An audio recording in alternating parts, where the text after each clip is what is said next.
សួស្តីបងប្អូនអរគ្នាថ្ងៃនេះមកបង្ហាញពីរបៀប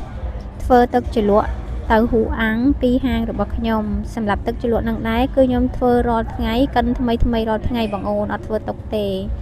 ហើយសម្រាប់គ្រឿងផ្សំក៏ខ្ញុំប្រើសុទ្ធតែរបស់ស្រស់ទាំងអស់ដូចជាក្រូចឆ្មានិងម្ទេស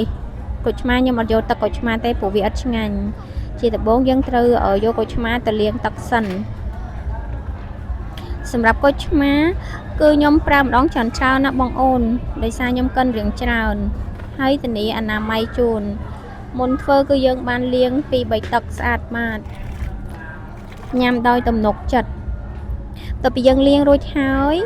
យើងយកវាមកកាត់ហើយគៀបយកទឹកថ្មី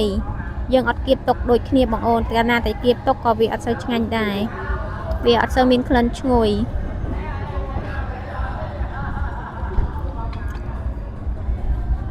យើងគៀបរួចហើយគៀបក្រូចឆ្មារួចហើយ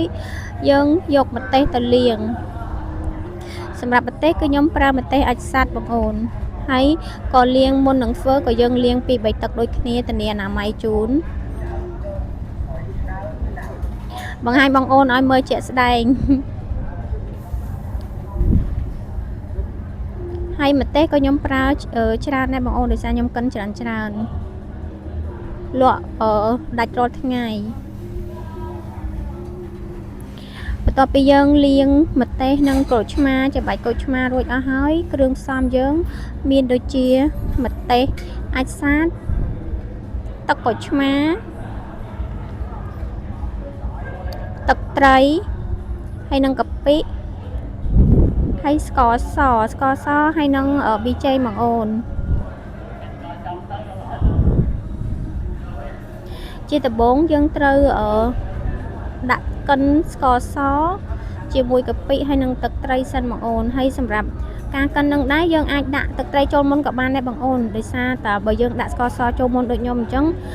ច្រឡំដាក់ស្ករសចូលមុនអញ្ចឹងវាពេលយើងកិនពិបាកដោយសារម៉ាស៊ីនហ្នឹងយើងត្រូវការកិនទឹកអញ្ចឹងយើងត្រូវការយកស្លាបព្រាតកូរវាអញ្ចឹងបងអូនអាចដាក់ទឹកត្រីចូលមុនហើយដាក់ស្ករសចូលហើយនិងកាពិអញ្ចឹងយើងកិន3មុខចូលគ្នាតោះមកយើងចុចកិនវារហូតដល់វាអាលាយស្ករនិងកាពិនឹងចូលគ្នាកិនរៀងយូរដែរបងអូនប្រហែលជា5នាទី